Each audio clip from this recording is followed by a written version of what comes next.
Dá sa po streche chodiť a nepoškodiť ju?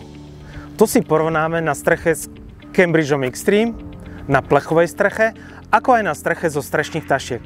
Čo ak potrebujete namontovať fotovoltaiku alebo skontrolovať komín?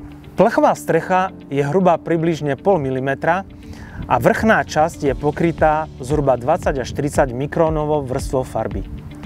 Pokiaľ sa na topánky nachytá špina alebo kamienky, môže sa farba na plechovej krytine jednoducho odrieť a na tomto mieste začne krytina za nejaký čas korodovať.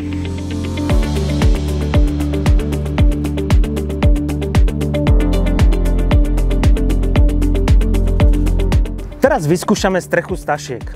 Tašky sú robustné, ale pohyb po nich nie je až tak bezpečný. Musím na nich našlapovať opatrne, po spojoch a niekde po kontrolantách, aby som tašku nepoškodil.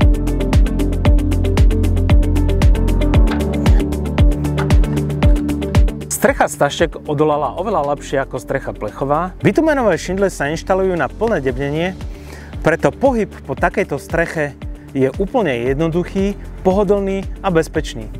Prakticky môžeme vstúpiť kdekoľvek a šindľovú strechu nepoškodíme. Jedine väčší pozor treba dávať v lete, počas horúcich dní, lebo vtedy sú šindle mäkšie.